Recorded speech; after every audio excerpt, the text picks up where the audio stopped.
तुम्ही बघितलं असेल तर काही विरोधातल्या नेत्यांना आता उशिरा ते त्या पद्धतीने जाग आली की दुबार तिबार असे अनेक नेत्याचं बोलायला दुबार तिबार मतदान झालेलं आहे आणि इतकं मतदार बोगस आहे। पण ही ज्या वेळेस मतदार यादी प्रसिद्ध होणार होती त्या टायमाला 2/8/2024 ला मी तक्रार केलेली, माझ्याकडे त्याचे पुरावे आहे। 2/8/2024 ला 16/8/2024 ला आणि ह्या तक्रारी करून कलेक्टर आणि निवडणूक निर्णय अधिकाऱ्याच्या राज्य निवडणूक आयोगाच्या लक्षात हा विषय आणून दिला की 43,000 मतदान माझ्या मतदारसंघात दुबार तिबार आहे आणि यांचे फोटो ID वगैरे सगळे सेम आहे। असं करून तक्रार केल्यावर निवडणूक आयोगाने एक टॅब ओपन करण्याच्या संदर्भात मला 30/8 ला एक पत्र दिलं, पण ते टॅब ओपन होऊ शकलं नाही। शेवटी मला नाईलाजाने हायकोर्टात जावं लागलं। मी त्याची एक पत्रकार परिषद जळगावला पण घेतली। 43,000 नावं दुबार आहे त्याची पत्रकार परिषद घेतली। ही जळगाव जिल्ह्याला माहिती आहे, त्या काळामध्ये जेव्हा निवडणुकीची तयारी सुरू होती, मतदार यादी प्रकाशित होणार तेव्हा ते सगळ्या जळगाव जिल्ह्याने बघितलं होतं। त्या टायमाला ज्यांनी आता ट्यूट्यू केली आहे त्या ट्यूट्यूवाल्यांनी त्या काळामध्ये का त्याच्यावर परत हरकत नाही घेतली, त्यांना त्या दिवशी का नाही दिसलंय?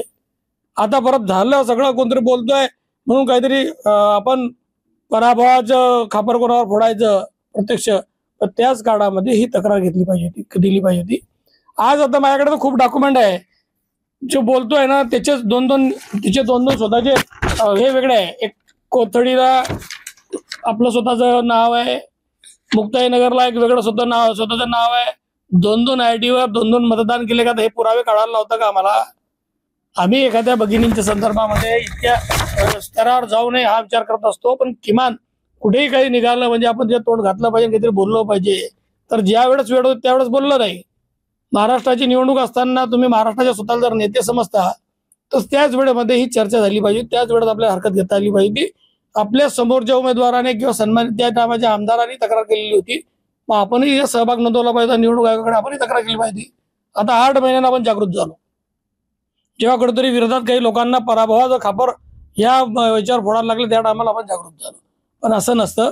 त्या टायमाला आम्ही इतपत नाही, आम्ही महाराष्ट्र उच्च न्यायालयामध्ये जाऊन पण दाद मागितली, पण ते दुर्दैवाने आम्हाला त्या काळात तशी मिळाली नाही। आणि त्याच्या निवडणुकीच्या नंतरही महाराष्ट्र कलेक्टर साहेबांकडे जाऊन की महाराष्ट्र कोर्टाने जो निर्णय दिला होता की निवडणुकीच्या नंतर तात्काळ हे दुबार तिबार नावं डिलीट करावे, या संदर्भात महाराष्ट्र कलेक्टर महोदयांकडे 1-2 मीटिंग मी घेतलेली आहे।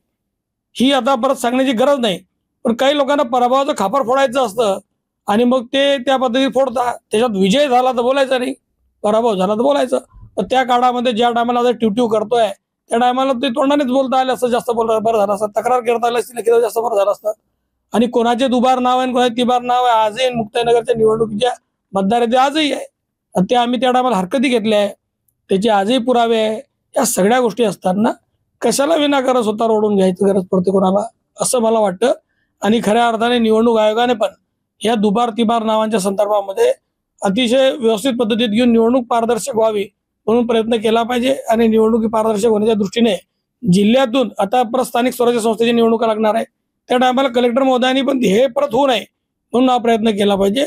कारण निवडणूक आली की मग तुम्ही निवडणुका यांना सांगता की आता करता येणार नाही, येऊन पण त्याच्यापूर्वी जेव्हा हे दुबार तिबार नाव असतात त्या टायमाला हे काम करणे गरजेचं आहे। पारदर्शक होण्याच्या दृष्टीने जिल्ह्यातून आता परत स्थानिक स्वराज्य संस्थेची निवडणुका लागणार आहे, त्या टायमाला कलेक्टर महोदयांनी पण हे परत होऊ नये म्हणून हा प्रयत्न केला पाहिजे। कारण निवडणूक आली की मग तुम्ही निवडणुका यांना सांगता की आता करता येणार नाही, येऊन पण त्याच्यापूर्वी जेव्हा हे दुबार तिबार नाव असतात त्या टायमाला हे काम करणे गरजेचं आहे। तर ते माझी विनंती आहे की जिल्हा निवडणूक आयोगाने जिल्हा निवडणूक अधिकाऱ्यांनी ते त्या पद्धतीने स्थानिक लेवलवर तशी पडताळणी करून ते नाव कट करावे।